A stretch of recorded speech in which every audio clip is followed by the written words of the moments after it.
Les podcasts de Nouvelle Acropole France. Elena Petrovna Blavatsky, La naissance de l'homme intérieur. Conférence de Fernand Schwartz, philosophe de l'anthropologie, écrivain, à Paris, Espace Le Moulin en 2015. Cette année, on a choisi comme sujet l'homme intérieur. C'est évidemment un sujet qui nous touche tous, puisque théoriquement, nous sommes tous intéressés par la question. Nous possédons en nous un certain nombre d'éléments potentiels qui font appel au concept de l'homme intérieur. Alors d'abord, je vais donc utiliser un certain nombre d'enseignements de HPB, de Elena Petrovna Blavatsky. Pour ceux qui ne le savent pas, c'est comme ça qu'on appelle familièrement. Et Blavatsky, c'est-à-dire on dit HPB. Comme ça, c'est plus rapide. Pour ceux qui ne connaissent pas son histoire, je vais résumer en 2 minutes. Je ne peux pas tout le temps refaire la vie des HPB. Donc, elle est née en 1830, et dans un coin assez éloigné de la Russie, et un 31 juillet, et elle est décédée le 8 mai 1891 à Londres. En 61 ans, elle a parcouru au moins 7 fois la Terre, notamment en parcourant tous les continents, sans exception, à la quête des vestiges de l'antique sagesse, et en même temps des éléments qui pourraient en même temps faire une conciliation avec la connaissance de son époque, en essayant déjà à l'époque de relier la pensée ancienne à la science, mais en étant très critique par rapport à la science de l'époque, qu'elle trouvait très scientiste, très positiviste, et en disant que probablement il y aura dans le XXe siècle, le XXIe, des outils scientifiques qui pourront davantage clarifier ce qu'elle disait. Ce qui fut le cas, notamment pour la cosmogenèse, mais qui n'est pas le sujet d'aujourd'hui. Mais disons que c'est assez intéressant sur la convergence entre l'enseignement de la doctrine secrète, ainsi c'est l'ouvrage plus important qu'elle a rédigé, et la science actuelle, le découvert de la science et les paradigmes de la science actuelle. Si vous êtes intéressé, vous procurerez la conférence passée. Mais en tout cas, ce qui est important, c'est qu'elle va apporter à l'Occident un certain nombre de connaissances que l'Occident possédait, et à l'époque grecque, à l'époque romaine, et aussi chez les Celtes, mais que petit à petit furent estompées et oubliées. Donc ça ne s'agit pas d'une nouveauté totale, mais par contre d'une synthèse clarifiante avec une bibliographie de la philosophie orientale pratique, j'espère pour vous tout à l'heure, claire. Je vais donc citer HPB à plusieurs reprises de ses propres ouvrages, puisque je ne veux pas inventer quoi que ce soit là-dessus, simplement synthétiser, clarifier dans la mesure du possible le concept qu'elle apporte et qui est très commun aux écoles orientales de philosophie, notamment de l'Inde, de l'homme intérieur. Voilà, pour poser le sujet, puisqu'il s'agit d'une conférence, pas un séminaire sur la question. Donc, quand on se pose la question sur qu'est-ce que c'est l'homme intérieur, il y a un glossaire théosophique qui est traduit en français assez mal, mais il est au moins traduit. Et la version vraiment des œuvres d'HPB en français est très médiocre au niveau de la traduction. Mais nous devons être heureux au moins que ce soit traduit. Et pour mieux comprendre la pensée, la problématique de la traduction des œuvres d'HPB, il faut penser une chose, il faut savoir une chose. Elle pense en russe et elle écrit en anglais. Bien. Donc à partir de là, c'est pas évident. Surtout quand ensuite on pense français et on veut traduire en français. Donc il y a déjà une troisième interface qui s'ajoute, plus déjà la difficulté du sujet. Ce qui n'arrange pas les choses. Mais de toute évidence, c'est qu'on traduit il y a presque un siècle en français, les textes ont eu du mal. Mais néanmoins, ces textes sont traduits, c'est toujours mieux que rien. Et donc, elle dit que l'homme intérieur est la véritable entité immortelle qui réside en chacun de nous, êtres humains. Et à la différence de celle qui est extérieure à nous, c'est qu'elle est externe, notre présence, qu'elle est mortelle, et elle la compare donc à une forme de boue que nous appelons corps, pour synthétiser la question. Elle dit que ce mot homme intérieur s'applique strictement à ce qu'on appelle l'ego supérieur par rapport aux formes invisibles de l'homme extérieur. Aux formes invisibles de l'homme extérieur. Retenez ça simplement. Alors, pour pouvoir clarifier ce qu'elle dit, il faut donc préciser le concept de l'être humain, de l'homme, de la constitution de l'homme, qu'elle va proposer, qu'elle va enseigner, qui ne lui est pas propre, j'insiste, puisque la constitution septénaire, c'est-à-dire la division, la conception de l'homme composé des 7 véhicules ou composantes, n'est pas simplement du fait de l'enseignement d'HPB. Mais on va le retrouver en Égypte, on peut le retrouver en Grèce, mais ce n'est pas le sujet. Je ne veux pas expliquer tout le comparatif entre civilisations de cette clé septénaire. Mais la clé septénaire était usuellement utilisée dans les antiques civilisations. Voilà. Il y avait, en général, on divisait soit en 2, qui est la forme la plus simple, physique et esprit, mais très superficielle, parce que ça rend très dualiste l'explication. Ensuite, il y a la plus connue, c'est de l'esprit, l'âme et le corps. Ça, au moins, vous avez entendu parler. Et on va plus loin, ensuite, et on partage ceci en 7, mais on peut aussi le partager en 5 ou en 6, etc. L'intérêt du septénaire, c'est que c'est une clé universelle et qui apporte une richesse de nuances sur nos propres composantes qui nous est utile. Voilà. Mais il n'y a pas un dogme total sur les nombres des composantes, mais sur les principes qui nous composent. Alors, je vous prie d'abord de regarder le tableau qui est à ma gauche, donc à votre droite. De quoi parle la constitution septénaire de l'homme? Mais il va dire d'abord que l'être humain est tout d'abord une racine, une petite étincelle de la cause de la création, de la manifestation de l'univers. Nous aurons dit Dieu, mais le concept de Dieu en Occident est personnel. On pense à quelqu'un. Et le concept de la divinité dans les sagesses antiques n'est pas personnel. Il s'agit de quelque chose d'impersonnel, qui n'a pas de nom, qui n'a pas de forme, enfin, qui pour nous est incognoscible. Ça peut être appelé une cause, des causes, mais sur aucun point de vue, de dire c'est un tel. C'est pas un principe personnalisé. Il s'agit pas non plus d'une conscience qui est en train de nous regarder tout le temps pour voir comment on va, avec lesquels on a un commerce particulier. Donc c'est pour ça que le mot Dieu est équivoque si on l'utilise selon le concept judéo-chrétien et musulman, et que nous connaissons en Occident, puisque nous voudrons nous adresser à quelqu'un. Pour nous, c'est très difficile, et vu nos éducations, mais en réalité, le principe cosmique est un, et on l'appelait le un, pour expliquer, c'est l'unité primordiale d'où tout est sorti. De cette unité primordiale se différencie plein de choses, et chaque être humain aurait donc une petite racine, une petite étincelle de cet être primordial. Voilà pour vous l'expliquer.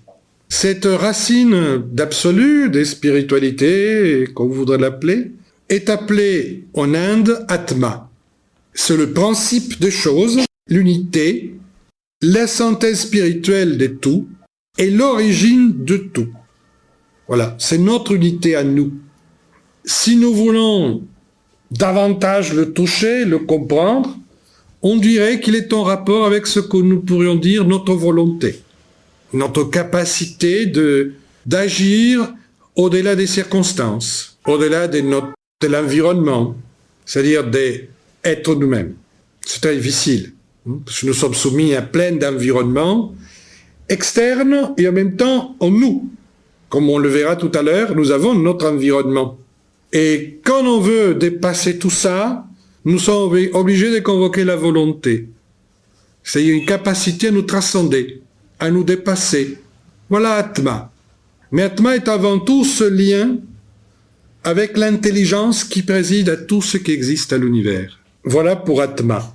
On va l'appeler aussi monade, puisqu'une monade, c'est une unité. Mais HPB explique que ce principe, en termes pour les êtres humains que nous sommes, est virtuel. Il est très peu éveillé en nous. De toute façon, vous n'êtes pas dupe.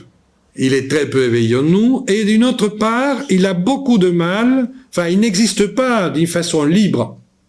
il a un véhicule, il s'exprime à travers un deuxième principe appelé Buddhi, d'où viendra le mot Bouddha, l'illuminé, qui est associé à la notion de lumière, qui est en fait le véhicule de l'Atma, des principes et des choses.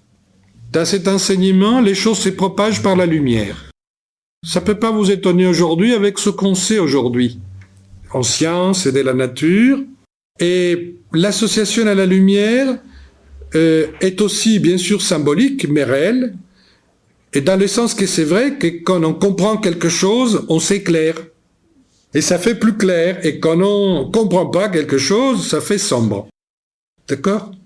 Donc, lorsqu'on contacte quelque part, de façon indirecte, par bribe, le Buddhi, on s'éclaire, on capte. Et c'est pour ça qu'on associe Buddhi à la captation, à l'intuition, à l'organe de l'illumination.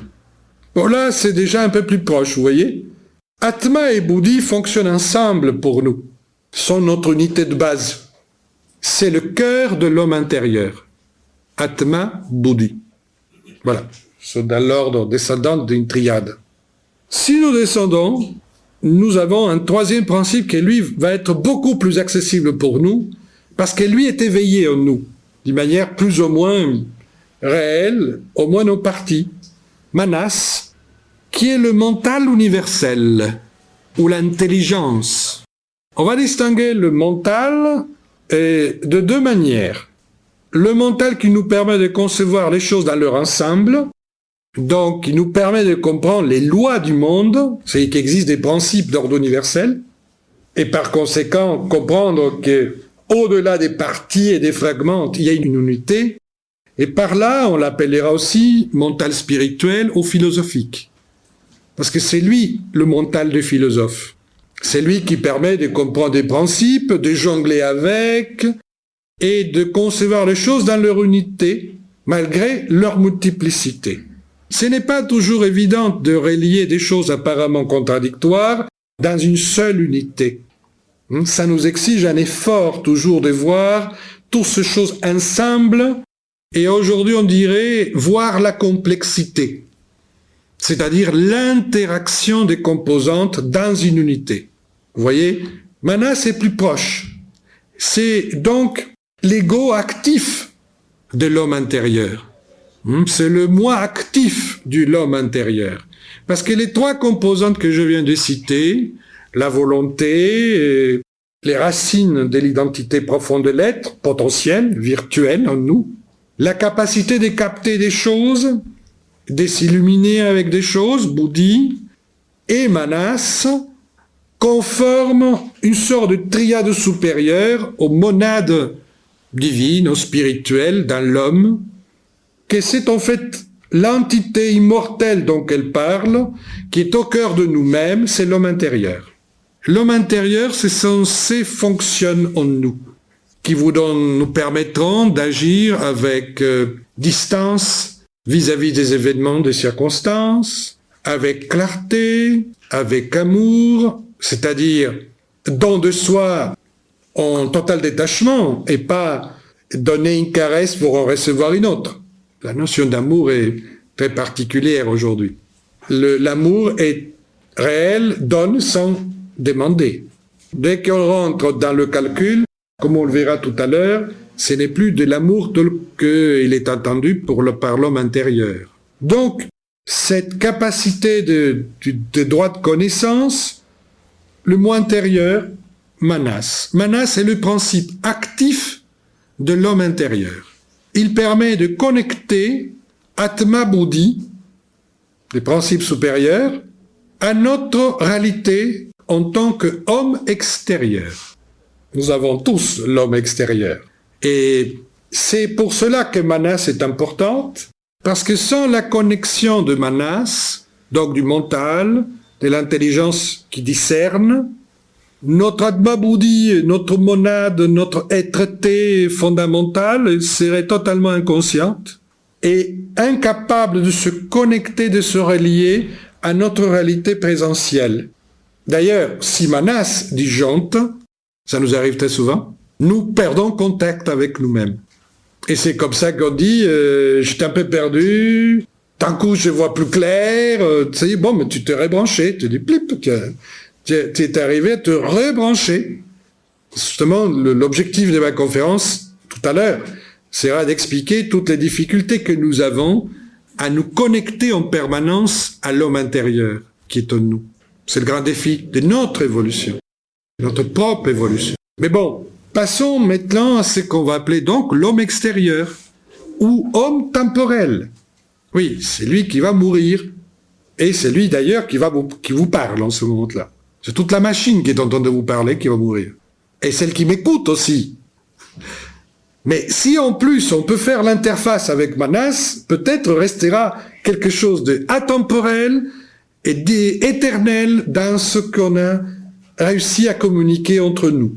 Mais si l'interface n'est pas branchée, il y a de faibles chances qu'il reste quelque chose de ce temps qu'on aurait donc passé ensemble sans qu'en réalité il fût quelque chose. Continuons à avancer, même si ça a l'air de la science-fiction. L'homme extérieur est composé des 4 composants.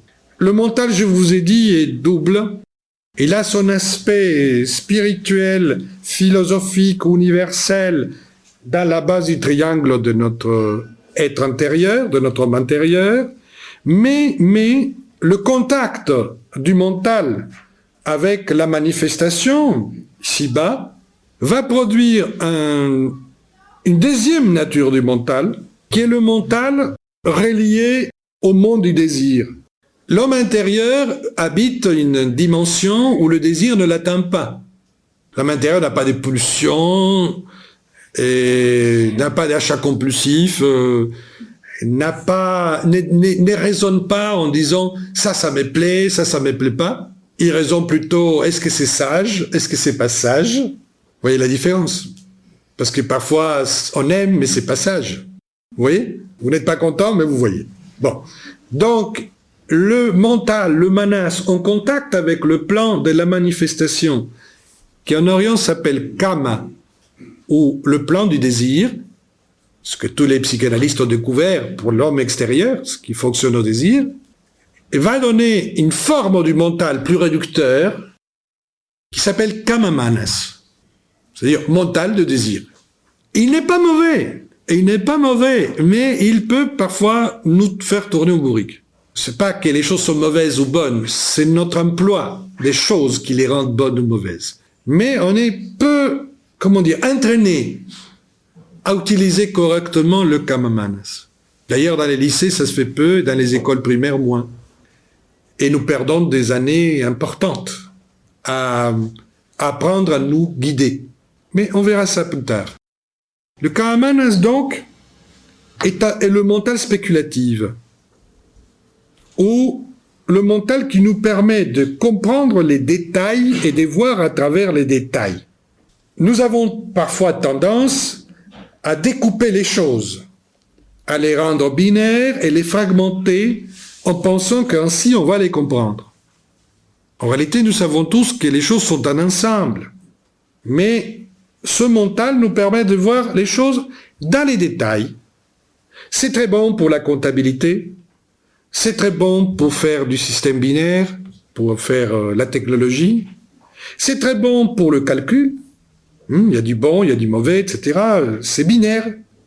C'est ce mental spéculatif qui permet donc de comprendre les détails, et ensuite, si ces détails, on peut les intégrer dans une globalité, c'est parfait. Au contraire, si on décide de penser global et ensuite on veut appliquer, on est obligé, pour appliquer, de passer au mental spéculatif.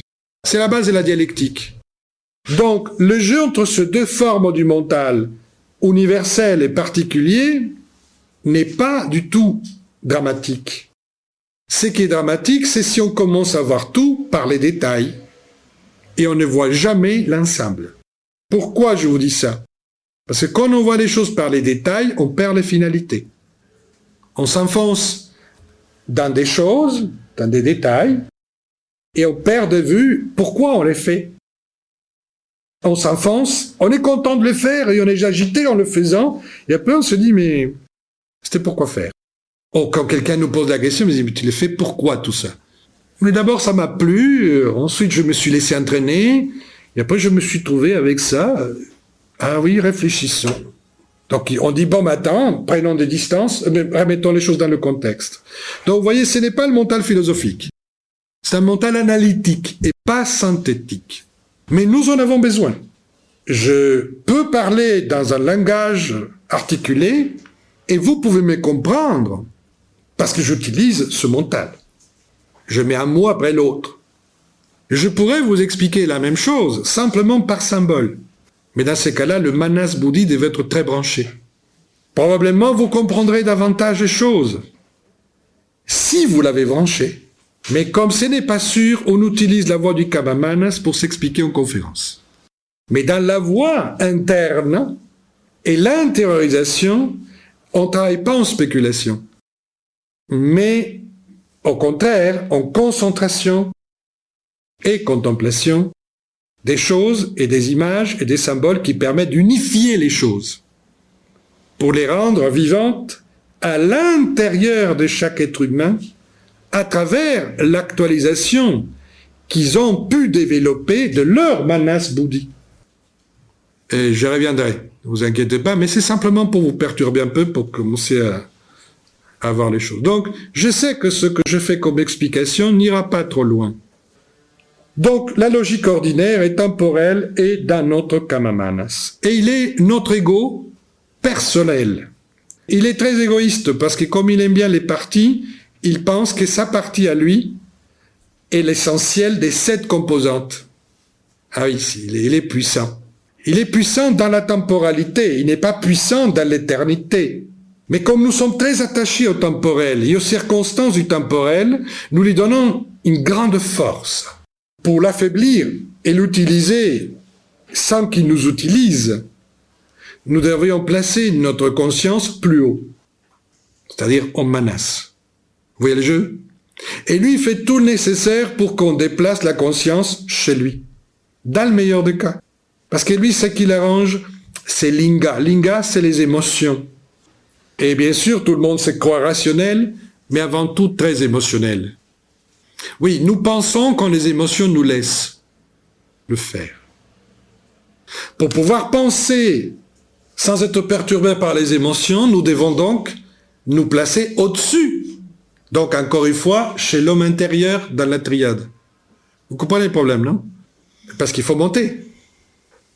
Il faut construire un ascenseur, une poulie, quelque chose. Bien, on continue à descendre. Prana, c'est les énergies. Tous les éléments énergétiques, aujourd'hui c'est très à la mode, gymnastique énergétique, les chakras, tout le tralala. Bon, ça, c'est tout ça est prana. Et nous sommes des chambres des forces, c'est vrai. Et tout ce qui concerne le soutien et les matrices du corps, parce qu'en fait, le corps n'est que la poussière qui s'ajoute à les mains.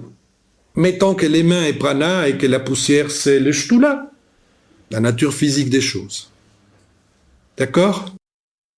Bon, alors, c'est relativement simple à comprendre les composantes de notre cher homme extérieur, que pour nous, pour beaucoup, pour certains, c'est tout ce qui conçoit être l'homme. Nous, on conçoit qu'à part les 4, il y a l'homme intérieur, et que c'est à partir de là qu'on peut le piloter, l'homme extérieur. L'homme extérieur n'est pas à jeter, n'est pas à détruire, n'est pas à tuer. Il est à conduire. Les 4 chevaux, disait Platon, du chariot avec lequel nous sommes composés, sont à guider. Les 4 chevaux sont Kama Manas, Linga, Prana et Shtula. Mais nous, on ne les voit pas comme des chevaux. Nous, on pense que c'est nous. Parce que nous sommes extrêmement attachés à notre corps, à nos émotions, à nos calculs. Et très peu attachés, même conscients, des non-finalités profondes et des non-moyens et moteurs profonds. Le but étant donc de devenir plus conscient davantage de notre dimension intérieure ou spirituelle, parce qu'elle n'est pas psychique, si vous avez bien compris. Psyché et Linga. Il ne faut jamais confondre spiritualité avec subjectivité. Alors revenons donc à un autre schéma que je vous ai fait. Je pense que c'est plus ou moins clair. Notre personnalité est là, les sources de notre individu est là. L'identité profonde est ici, notre représentation de cette identité est là. Le problème, comme je l'ai dit, est de savoir utiliser le Kamamanas, pas en horizontal, parce que là, il va s'étendre et va prendre le pouvoir sur l'ensemble, mais en vertical. S'il devient vertical, il devient l'interface entre le haut et le bas. Et alors, génial, tout va bien. Parce que ces triangles inférieurs, ou la pointe vers le bas, nous les partageons avec les animaux. C'est pour ça que HPB l'appelle la monade animale, c'est-à-dire un système affectif, énergétique et physique. Celle-ci est la monade spirituelle, divine en l'homme, et là se joue tout. Là se joue pour savoir si l'interface est horizontale ou verticale. Donc, si on développe une discipline de vie, on crée l'ascenseur, ça s'appelle le discipulat, ou la voie dans le sentier. C'est ça. Parce que le sentier est tout simplement le chemin qui nous conduit du bas vers le haut, ou vers notre centre. Donc, nous le construisons. Il ne faut pas imaginer qu'il y a une autoroute qui nous attend. Nous avons déjà tout dedans. Mais bon, mais il faut s'en occuper. C'est tout le détail. Le détail, c'est que les matériaux sont là, mais il faut s'en occuper. Donc, il s'agit de faire ça. Se relever. Oui, parce que nous marchons verticalement, physiquement. La station debout, nous l'avons gagnée depuis longtemps. Mais intérieurement, comment marchons-nous? Pas toujours debout. Parfois, on se traîne. Quand il faut faire quelque chose, quand il faut se lever, élever la conscience. Parfois aux quatre pattes, parfois comme ça. Observez-vous, vous verrez. J'ai rien à dire sur vous, mais je le sais pour moi. Et comme on partage à peu près les mêmes composantes, je pense que vous n'êtes pas loin. Imaginons maintenant qu'on distribue différemment les 7 composantes, toujours les mêmes. Atma, Buddhi et Manas formeront ce qu'on appelle en Occident l'esprit. Manas, Kamamanas et Linga, parce qu'ils sont interconnectés, ce qu'on appelle l'âme ou la psyché. Linga, Prana et Shtula, ce qu'on appelle le corps ou l'aspect plus matériel des choses. C'est une autre façon de l'ordonner, mais ça vous permet très facilement de situer des concepts que j'espère vous connaissez mieux. L'âme sert à quoi? L'âme sert à monter ou à descendre la conscience. Si l'âme est entraînée à regarder vers le haut, elle sera attirée de monter, aller vers le haut. Si elle est entraînée sans entraînement, parce que ça c'est très facile, puisque comme on est en Kama, on n'a pas besoin de t'entraîner d'aller vers nos désirs. Je crois que nous sommes entraînés tout seuls. On n'a pas besoin de quelqu'un ou d'un exercice pour aller vers les désirs. Ils sont déjà à fleur de peau. Donc, dans ces cas-là, ils descendent, l'âme. L'âme est plastique et donc elle se colore de où elle se situe. Ce que nous sommes en train d'appeler âme ici, nous allons l'entendre par là.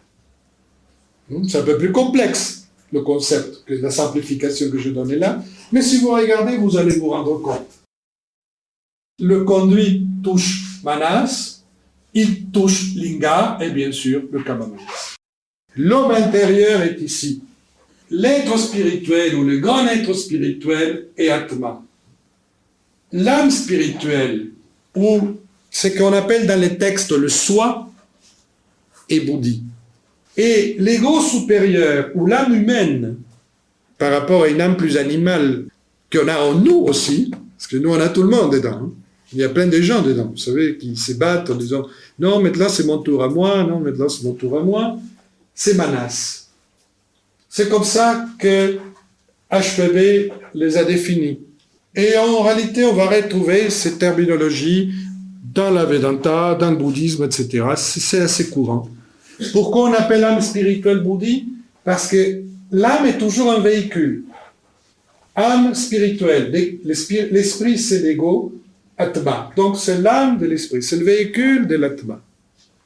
Nous, notre problème à nous est déjà comment se faire éclairer par Bouddhi et faire en sorte une relation Bouddhi-Manas, c'est-à-dire une intelligence éclairée, captatrice, et capable de projection de la pensée au-delà de soi. Ça déjà, c'est un très bon travail. L'homme extérieur, ce qu'on appelle l'âme et le corps, avec son ego personnel assez égoïste et en séparativité, qui est le karma. Ça va? Je pense que là, nous avons posé les questions. Donc voilà, l'homme intérieur, ce que c'est, pour achever, et pour l'enseignement qu'elle nous a légué. Je vous ai parlé que l'homme extérieur a un aspect invisible et un aspect visible. L'aspect visible, vous le connaissez très bien. Ce sont toutes les composantes organiques que nous avons, cerveau, les nerfs, le sang, les os, la lymphe, les muscles, les organes des sensations et d'action, et la peau, enfin. Ça, c'est la partie visible de l'homme extérieur. Et nous avons aussi une partie invisible dans l'homme extérieur, c'est-à-dire dans sa personnalité, qui sont son mental logique, calculateur et des désirs, son corps émotionnel, ses émotions, et son principe vital, prana. Si on le dit invisible, quand on dit invisible, ça ne veut pas dire spirituel. Pour les gens, si je fais ça, c'est pour dire, parce que pour les gens en général, ce qui est invisible a trait à l'esprit. Mais nous savons aujourd'hui qu'il y a beaucoup de choses invisibles à nos yeux, mais qui ne sont pas spirituelles. Il suffit d'avoir un télescope, un microscope, ou des organes de vision qui permettent de les rendre visibles ou objectifs. Et en réalité, nos émotions peuvent être objectivées, nos calculs peuvent être objectivés, même s'ils sont invisibles. D'accord? Donc, pourquoi je signale ça? Parce qu'en général, quand on parle de l'homme intérieur, les gens pensent à l'aspect invisible de l'homme extérieur. Mais, dedans, je sens ça. Mais si tu sens, c'est entre prana et linga. Je doute doute existentiel. Bon, ça c'est le côté kamamanas, donc c'est l'invisible de l'homme extérieur. Si vous commencez à analyser, vous verrez qu'il y a très peu d'actions quotidiennes et des vécus quotidiens qui sont en rapport à l'homme intérieur. L'objectif de cet enseignement et de toute école de philosophie, c'est d'alerter tout le monde là-dessus pour dire la chose qu'on n'exerce pas stagne, dans le meilleur des cas, ou se perd, dans le pire des cas. Si on n'utilise pas un muscle, il y a un moment on ne peut plus l'utiliser. Voilà le côté donc invisible de l'homme extérieur, qu'il ne faudra pas confondre de l'homme extérieur avec l'homme intérieur. L'homme intérieur a besoin de l'homme extérieur pour s'exprimer ici-bas. Si on enlève l'homme extérieur, on est mort. D'accord? Et nous ne serons donc pas confrontés à l'épreuve du conditionnement spatio-temporel pour faire régner ce qui est spirituel. En cela consiste l'évolution humaine. Notre évolution ne consiste pas à nous muscler plus, je ne sais pas si vous comprenez, ou à penser plus vite qu'un ordinateur. Nous sommes aujourd'hui capables d'en faire des suppléments de raison. Donc tout ça, nous sommes assez bons maintenant. Nous avons déjà acquis quand même sur les 4 plans une certaine maîtrise. Pas de nous sur les 4 plans, mais des développements des 4 plans, ce qui n'est pas la même chose.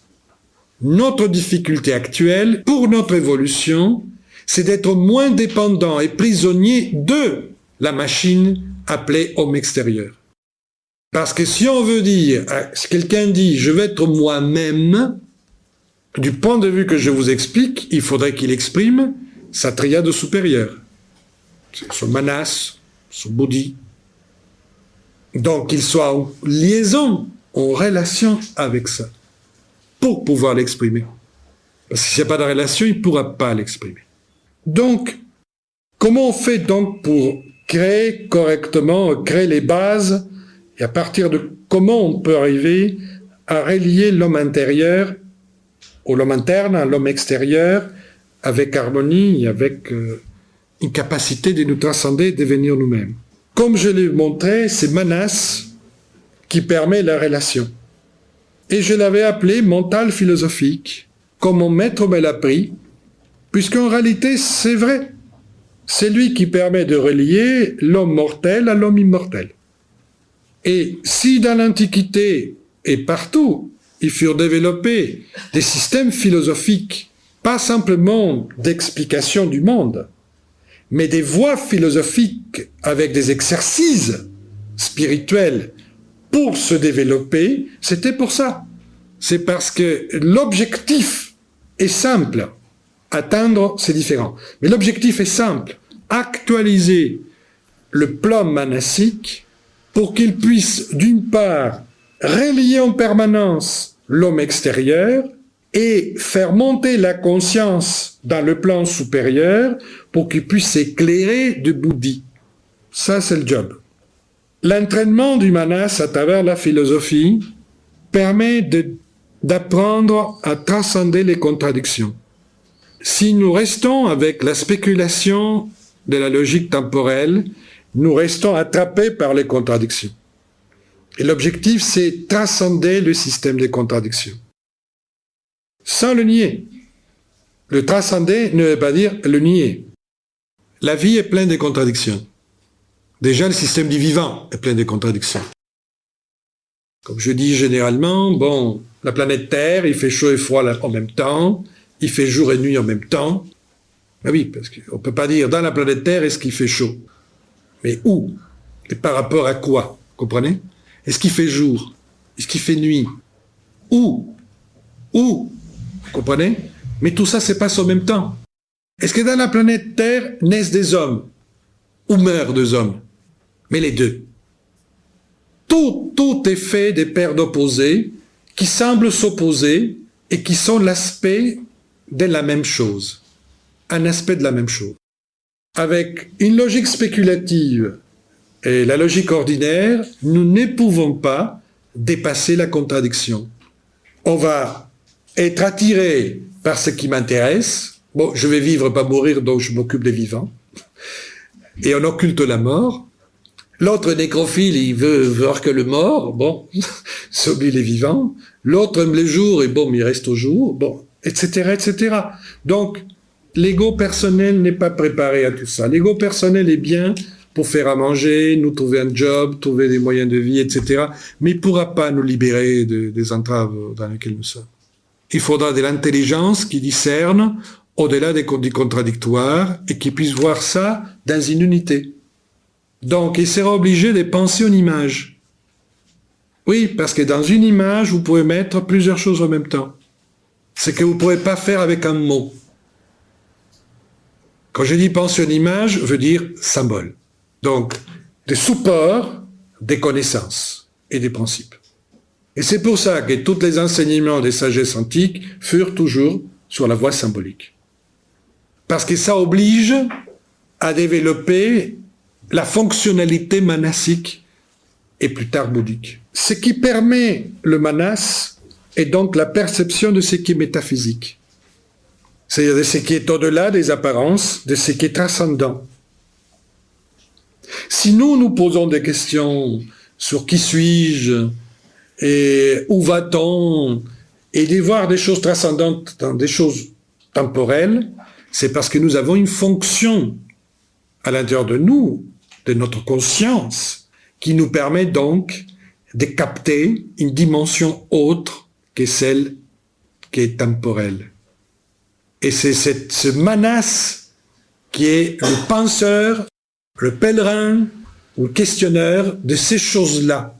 Pas combien je vais gagner, pas est-ce que je suis beau, pas est-ce qu'il va me reconnaître ou je ne sais pas quoi encore. Vous voyez la différence? Donc, la pratique philosophique permet de développer le potentiel que chacun possède des visions transcendantes et éclairantes. C'est ça qui est cherché.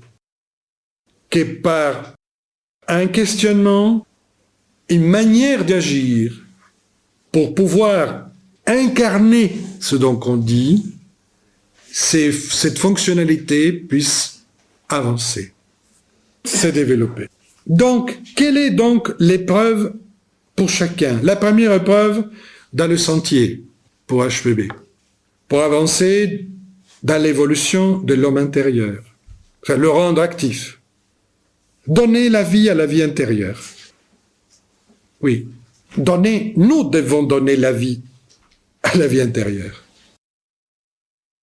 Nous donnons beaucoup de vie à notre vie extérieure. Nous donnons presque tous nos moyens. Combien de temps nous prenons pour contempler? Combien de temps nous prenons pour faire un exercice de volonté? Combien de temps nous prenons pour convoquer quelque part notre captation sans spéculer? Peu de temps, ou aucun temps. Et bon, c'est proportionnel. Parce que les gens disent, c'est difficile. C'est difficile parce que vous ne l'avez pas fait. Ou parce que ça fait très longtemps que vous ne le faites pas.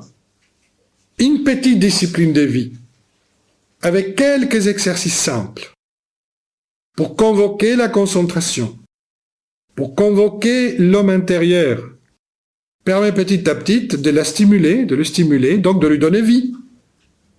Paradoxalement, les gens pensent que pour commencer ça, il faut avoir 8 heures de temps, et après les gens disent, je fais quoi de ma vie? Non.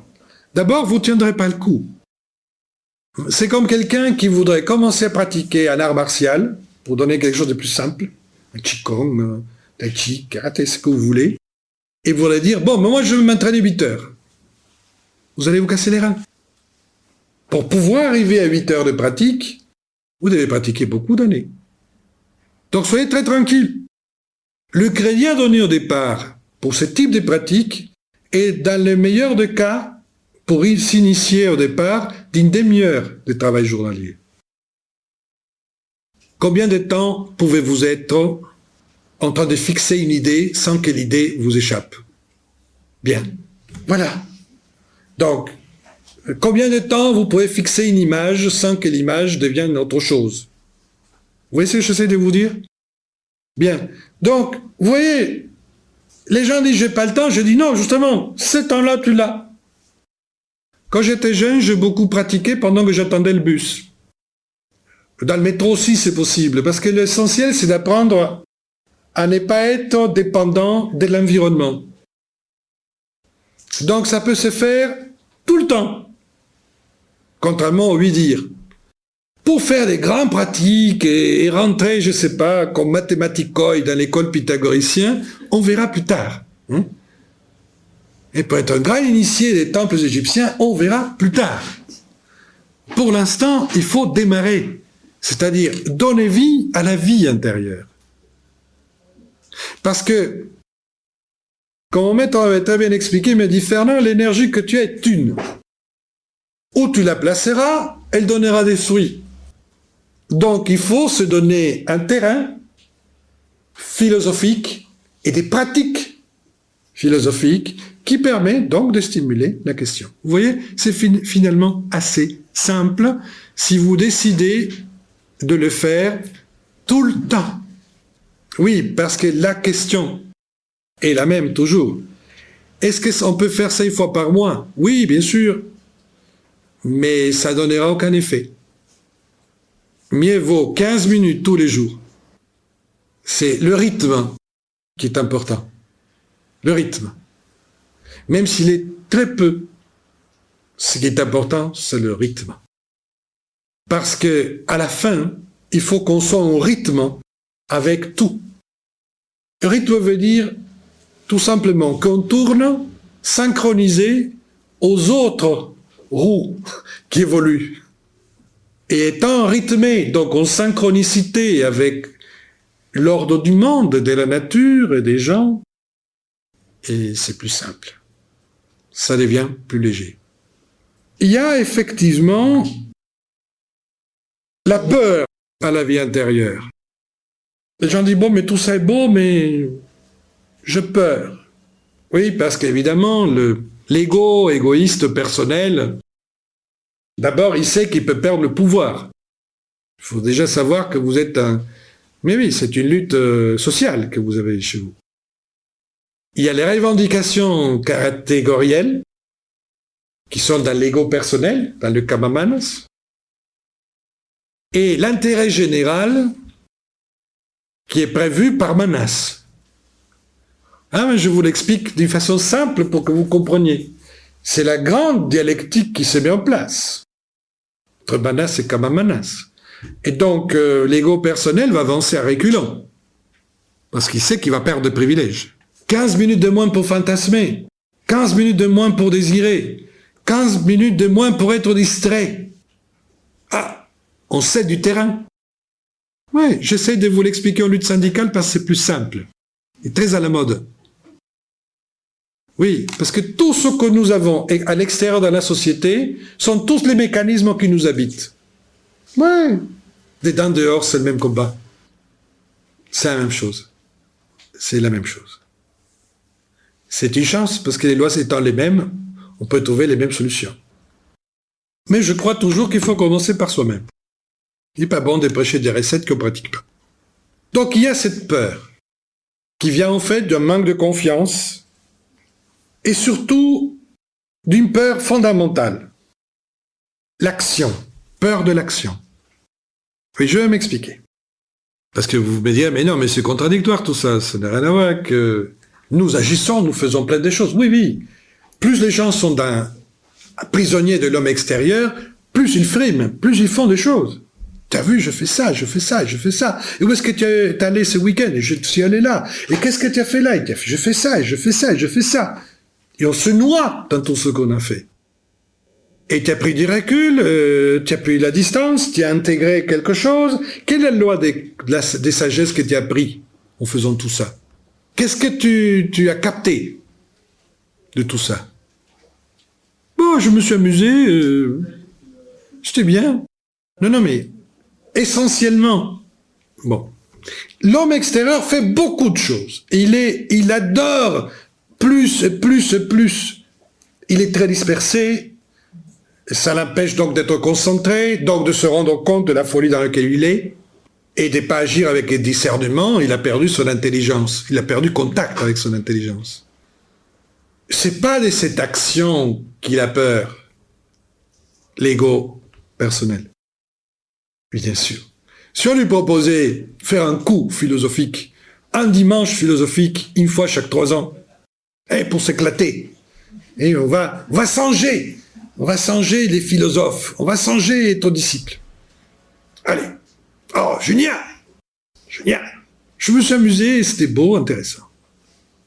Et après, on passe à autre chose, bien sûr. On continue la fragmentation. Le vécu intérieur fut un fragment. Mais il n'est pas le fragment, le vécu intérieur. Le vécu intérieur est le germe de l'être humain. Il peut paraître un fragment parce qu'il est en germe, très peu développé. Mais il n'est pas un fragment. Il contient l'ensemble. Ce qu'il a peur, c'est d'une action constante, persévérante, rythmée, tout le temps. On rythme. Parce que si, par volonté, il commence à agir, il sort de la mécanicité. Il sort du confort. Il sort de l'inertie. Alors, il se prend en main. Formidable, non? Mais il en a peur. Il en a peur, l'ego personnel. Parce que là, on va le remplacer. On va le remplacer par l'ego supérieur, par l'âme spirituelle. Et on va lui demander de travailler avec, d'être au service. On va pas lui dire, tu es exclu. On va lui dire, on va travailler ensemble. Toi, tu t'occupes des détails, et moi, je te dis, on va. Oui, il ne s'agit pas de... Si vous prenez un cheval, il vous porte. L'homme extérieur doit vous porter. Pour ça, il faut s'occuper bien de lui, il faut le laver, il faut le donner à manger, parce qu'il doit vous porter. Mieux vaut que ce soit l'intelligence et le discernement qui disent où il faut y aller, non? Qu'est la passion, les peurs, la colère, etc. Et parfois, nous nous trouvons bien en train de porter nous-mêmes notre cheval. Et lui posant la question, tu te sens bien? Parce que tu es un peu lourd, tu sais. Et ils vous répondent, allez, un petit effort, faire un tout petit peu, on arrive.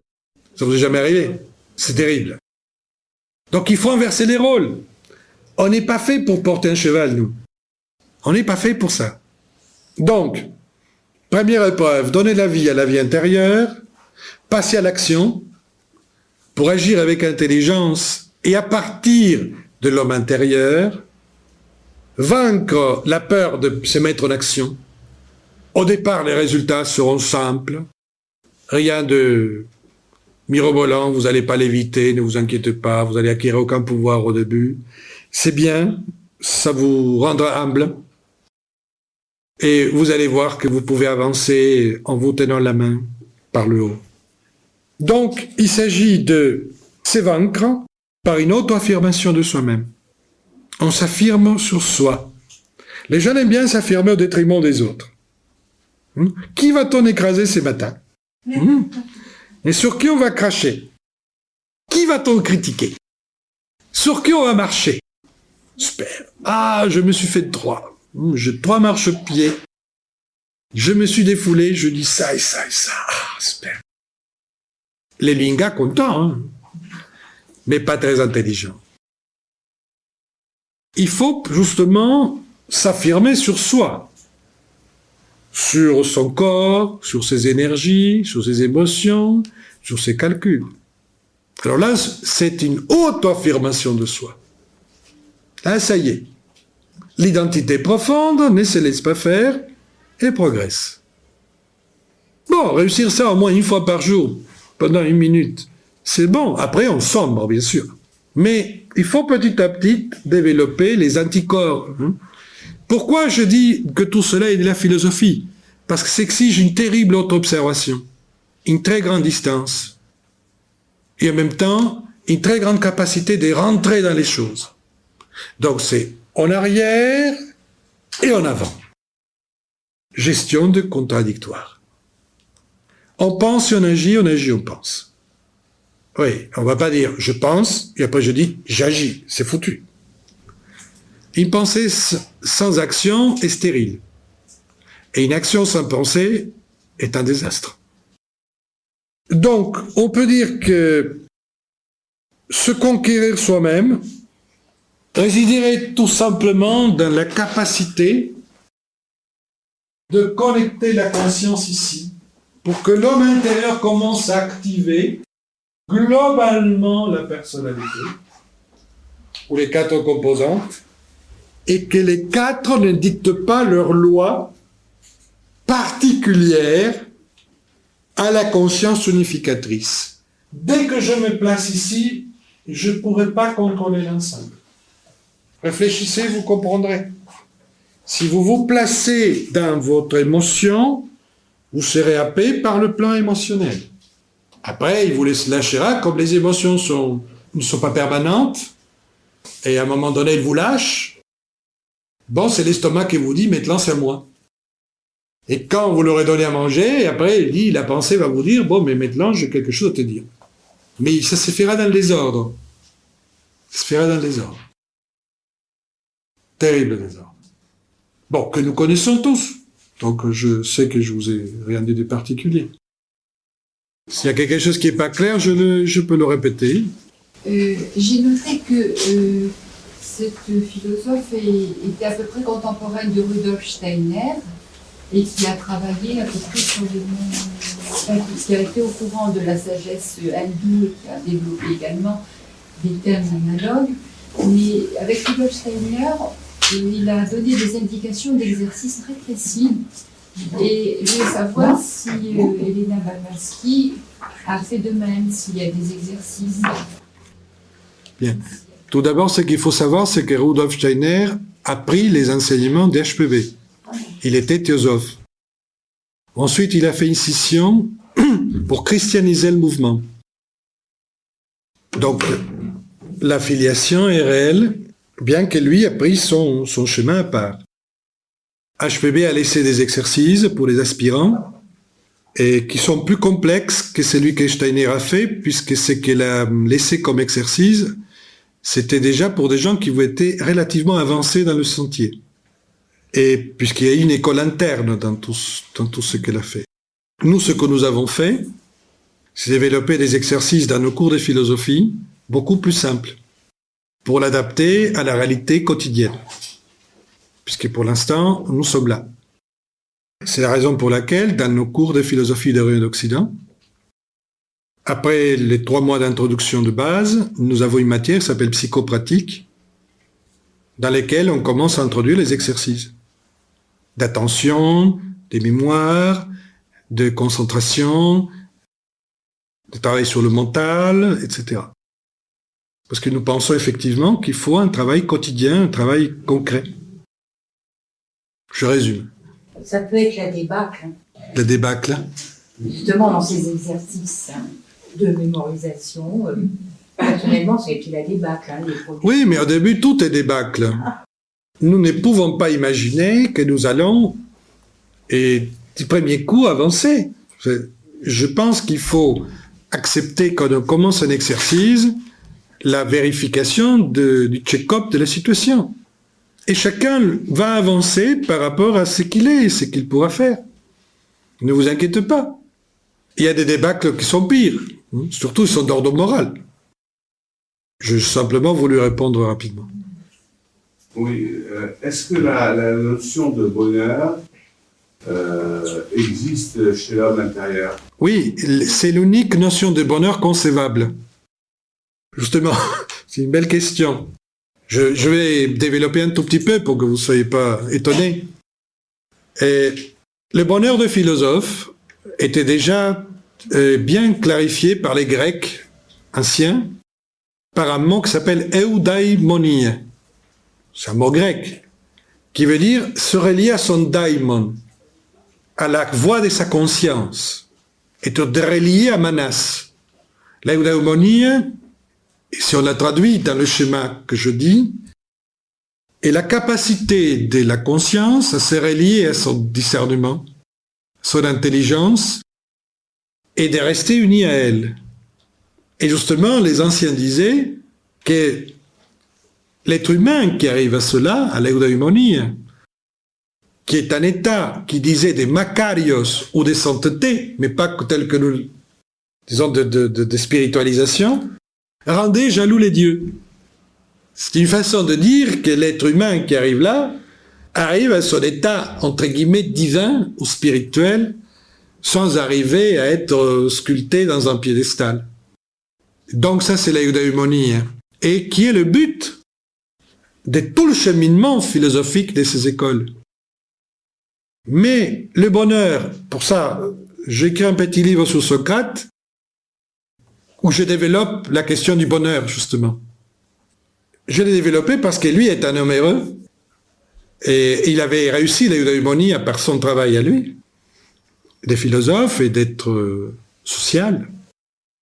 Et qu'est-ce qu'il va nous expliquer? Il va nous expliquer que le bonheur ne peut pas dépendre d'aucun élément extérieur. Parce que si, pour être heureux, il faut, je ne sais pas, posséder une maison, c'est un exemple, hein, posséder un objet, un bien matériel, immédiatement on aura peur de le perdre parce que cette maison peut être détruite, peut être incendiée, un cyclone. Donc on sera déjà triste de la voir en pensant à la perdre. Si ça dépend de l'amour d'autrui, au départ ça va nous emballer d'avoir la correspondance amoureuse. Mais ensuite on se posera la question, est-ce que ça va durer? Et d'un coup, donc, le bonheur ne sera pas durable. Si c'est par rapport, donc, à un objet de pensée, quelqu'un peut me le réfuter. Bon, bref. Si nous mettons comme condition au bonheur réussir quelque chose extérieur, du moment qu'on aura réussi, on rentre dans le désarroi du malheur. Ce qui fait que les gens ont même peur de réussir parfois. Mais oui, il y a des gens qui sont amoureux et qui décident de ne pas continuer la relation parce qu'ils savent pas s'ils seront pas dépités ensuite. Oui, ça m'est arrivé, pas à moi, mais je vais voir des gens, ça, je dis que quand même, quelle prise de risque, hein, quelle aventure. Bon, oui, parce que c'est intéressant de voir la volonté de sécurisation de tout. Et comme aujourd'hui, nous sommes assurés pour tout, mais comme on peut pas être assuré de l'amour de l'autre, et aucune entreprise d'assurance donne des primes, bon, ça rend les gens très difficiles à aimer, à échanger, etc. Donc, Socrate va expliquer ensuite par la bouche de Platon que, bien sûr que c'est bon d'avoir une maison, et d'avoir une santé, et d'être correspondu en amour. Tout ça sont des biens extérieurs à nous, qu'il faut savoir gérer avec sagesse. Là vient la philosophie. C'est-à-dire, avec intelligence, avec discernement, en sachant qu'ils sont temporels et périssables, et en étant heureux de les avoir pendant qu'on les a. Mais n'est pas en dépendre pour être heureux. C'est que les philosophes ont toujours préconisé, c'est la non-dépendance. Le non-attachement. Mais c'est pas mauvais d'avoir un bon repas et boire un bon verre de vin si nous utilisons tout ça avec sagesse. Parce que si j'ai une bonne santé et je l'utilise sans sagesse, je vais bousiller ma santé. Si j'ai une belle maison, je ne l'entretiens pas parce que je n'ai pas la jugeote, mais elle va s'effondrer. Si je suis en rapport amoureux avec quelqu'un et je n'entretiens pas l'amour, la liaison va s'effondrer. Donc, rien de ces biens est mauvais à condition de les employer avec sagesse. Et la philosophie et sa pratique vont nous permettre de comprendre quelles sont les limites des choses et l'importance de pratiquer le non-attachement tout en étant propriétaire d'une maison ou d'une voiture, je ne sais pas de quoi. Parce que ce qui est désastreux, c'est quand quelqu'un dit « On m'a cassé ma fenêtre. On m'a rayé ma portière. » Et moi je dis « Où est ta portière ? Montre la portière. Montre la fenêtre. » L'attachement est inconscient. On est totalement projeté dans nos biens. Et évidemment, toute chose qui peut arriver à ces biens, c'est carrément me blesser, me planter un couteau sous le bras. La préconisation, ce n'est pas une petite distance là-dessus, sans pour autant jeter tout. Donc, le vrai bonheur est un lien intérieur, un manas buddhi, si vous voulez, qui s'obtient petit à petit avec soi-même et qui peut nous permettre, face à l'adversité, de rester heureux. Parce que ce qui change un être humain d'un autre n'est pas son intelligence, c'est pas sa richesse, c'est comment il se conduit face à l'adversité. Le grand maître qui dit tout, qui donne la bonne note à chacun, c'est l'adversité. Et c'est l'adversité qui nous éprouve et nous démontre si nous sommes capables de ce que nous disons. Si le bonheur est vrai, l'adversité ne va pas le détruire. S'il était faux, l'adversité le remettra en question. Et quand il le remettra en question, il y aura deux options. Chercher un autre bonheur ou bien-être mortel et temporel pour compenser celui qui vient de nous quitter, ou de ne pas être dupe et de dire, bon, j'ai compris enfin quelque chose, je vais chercher le bonheur en lien à moi-même, dans ma propre autonomie, sans couper avec les autres, sans me séparer du monde. Mais détacher du monde ne veut pas dire me séparer du monde. Mais séparer du monde, c'est l'acte d'égoïsme le plus grand et un des plus grands ennemis de toute évolution, qui est la séparativité. Quand on rentre en séparativité, c'est terrible. Parce qu'alors on perd le lien avec la nature, avec l'univers, mais surtout avec tout le monde. Et on va se considérer donc différents. Nous sommes peut-être différents les uns des autres, mais c'est considérer différent engage la personne à demander d'être traité différemment, à avoir des privilèges pour lui, à être compris comme il voudrait être compris. il engage cette personne à devenir un tyran vis-à-vis d'autrui. Et ça, c'est pas possible. C'est une perte totale de dignité. C'est un engrenage terrible sur lequel il ne faut pas sombrer.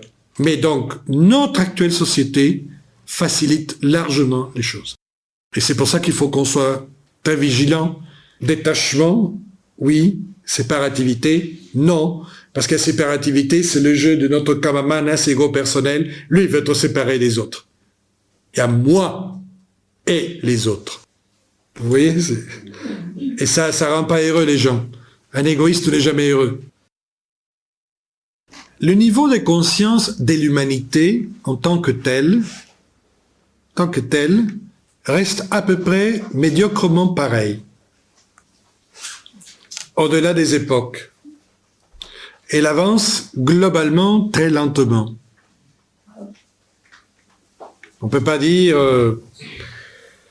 que le peuple grec était plus conscient que le peuple actuel. Et il serait dangereux d'idéaliser des peuples, je dis bien des peuples, des masses, des multitudes plus conscientes. C'est une erreur de penser ça.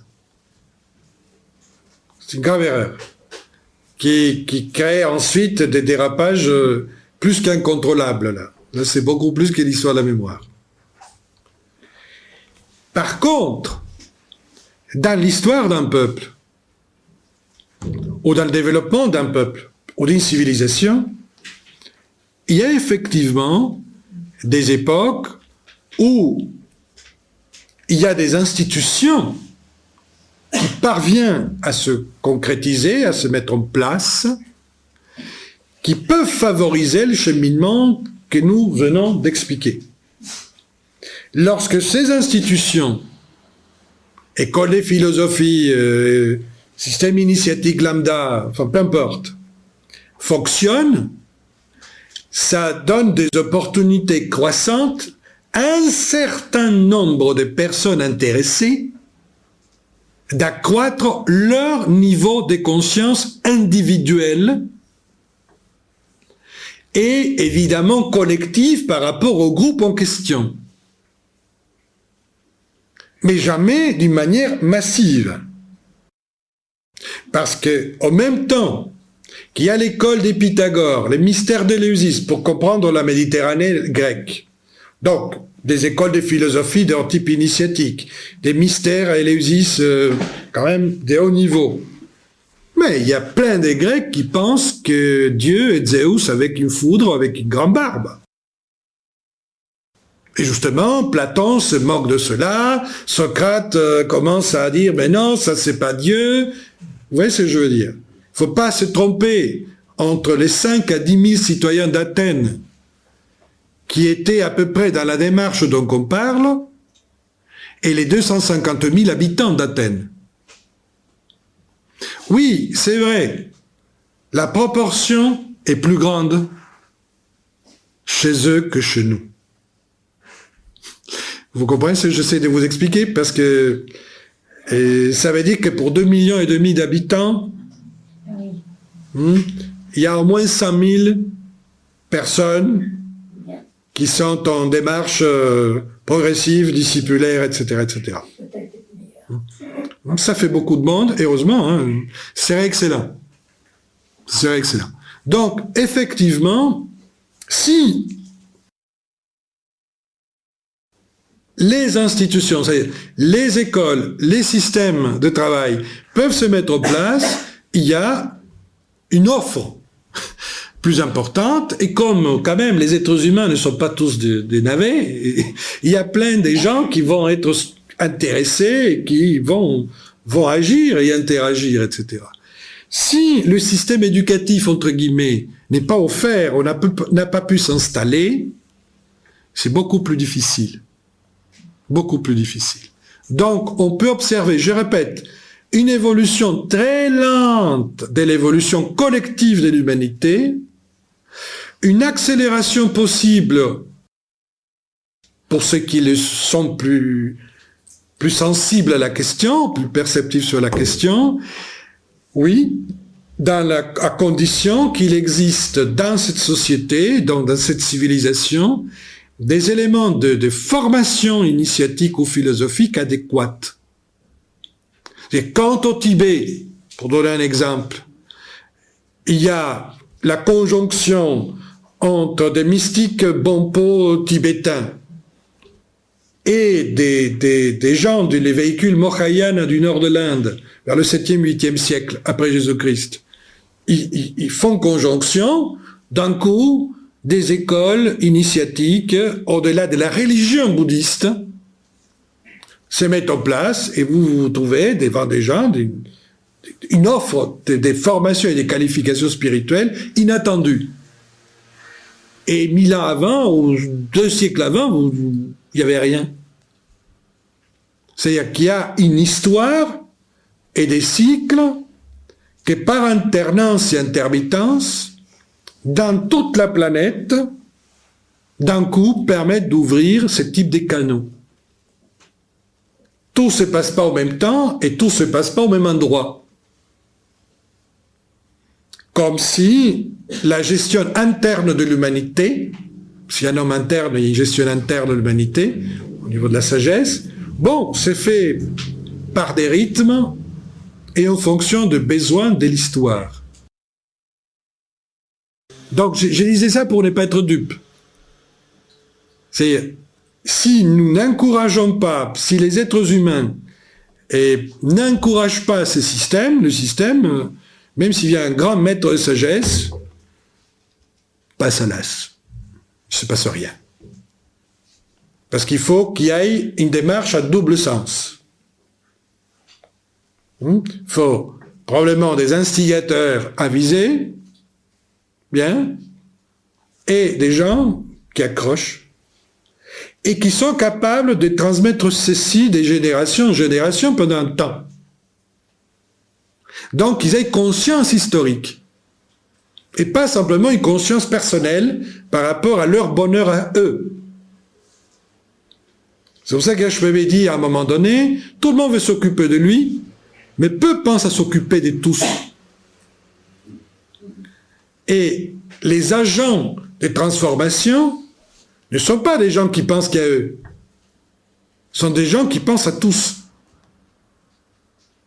Parce qu'ils savent qu'en avançant eux, ils le font aussi pour faire avancer l'ensemble.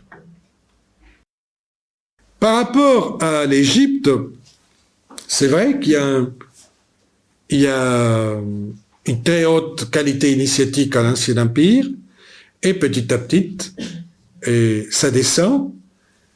Ça a permis la descente, la popularisation des mystères, leur divulgation en toute la Méditerranée.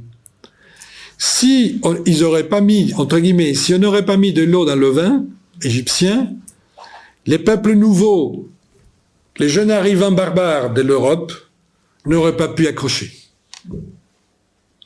Donc, la décadence des uns a permis le réveil des autres. Oui. Oui, il faut pas... Mais bon, il y a un moment que, je répète, une fois une impulsion donnée, HPB arrive, donne une impulsion, donne cet enseignement. Si personne suit, il ne se passe rien. Et si on suit, il y a une possibilité de progression. Donc, c'est une porte ouverte. Est-ce qu'on prend le train? Est-ce qu'on ne prend pas le train? Vous voyez? Oui. C'est tout. C'est-à-dire, nous, on démarre il y a 50 ans. Au début, qui nous croit et qui nous voit? Et c'est normal. Bon, aujourd'hui, on voit un peu plus. Et ça prend doucement. Pourquoi ça prend de la douceur? Pourquoi ça prend 50 ans pour à peu près avoir quelque chose de crédible, d'élaboré? Mais parce qu'il fallait que chacun se forme. Et manifestement, ça prend du temps. En espérant que les autres, ce qui arriveront plus tard, vont le faire plus vite, grâce à l'expérience des autres. Il y a des biens utilitaires et des connaissances utilitaires qui sont du domaine du Kamamanas et nécessaires à l'ego personnel. La multiplication d'informations sur des biens utilitaires et quantitatifs est très bien pour l'homme extérieur.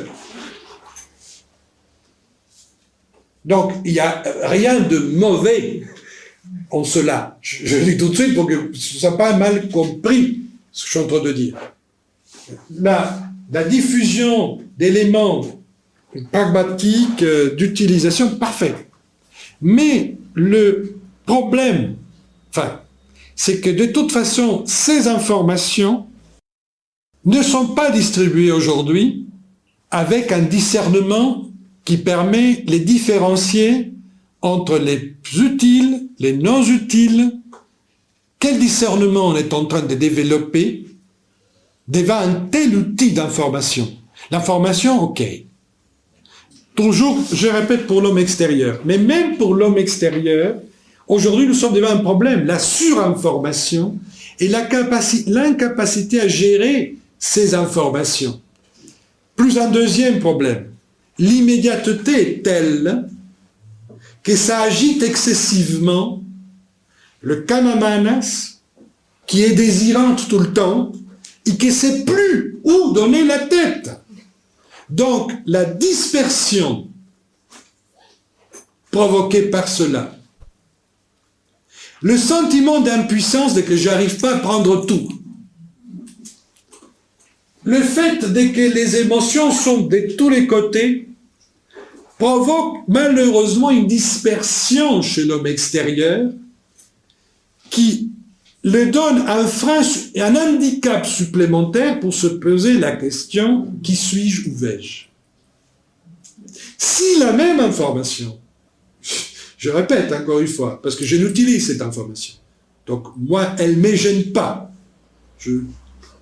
mais j'ai un outil discriminante, forgé, travaillé.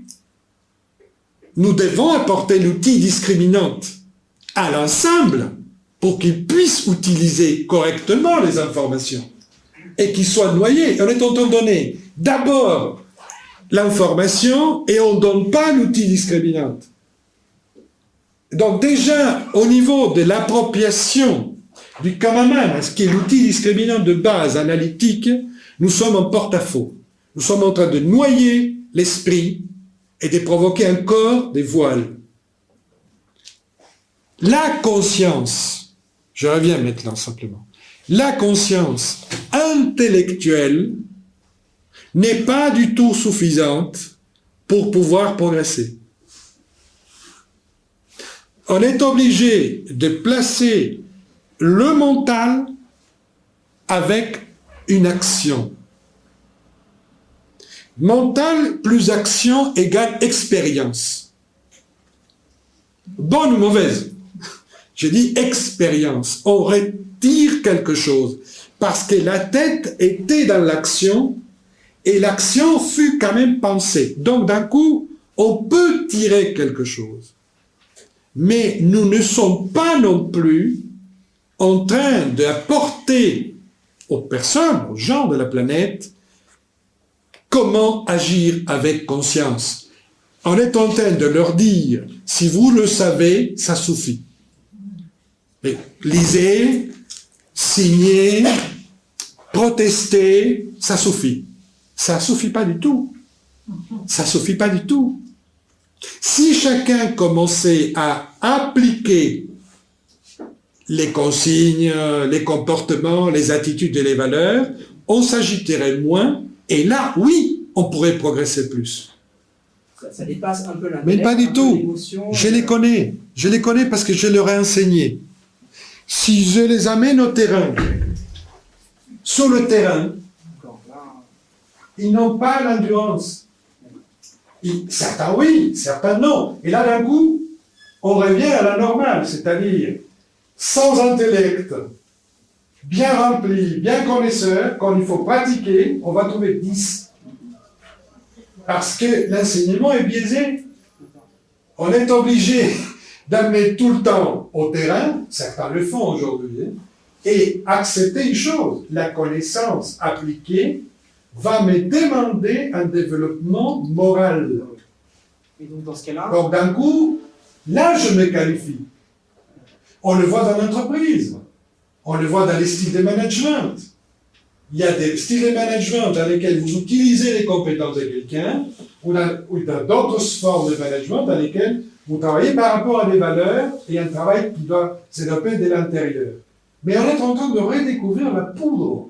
Dans ce cas-là, pourquoi ne pas imposer par exemple des stages de secourisme, des stages de scoutisme C'est ce que nous faisons ici. C'est pour ça que nous faisons des cours de volontariat. Et oui, nous faisons des cours de volontariat justement pour donner des éléments, un cadre très concret pour pouvoir avancer. Parce que quand on est confronté à ses peurs, quand on est confronté à ses doutes, pour aider les autres, hein, pour faire du bien. Et quand on comprend que pour faire du bien, il faut se qualifier, et qu'il ne suffit pas d'avoir des intentions, là, ça devient intéressant. Nous avons des possibilités. Je ne suis pas un pessimiste enthousiaste, hein, mais il faut cadrer les options aujourd'hui. Sinon, le manas, on n'arrivera pas.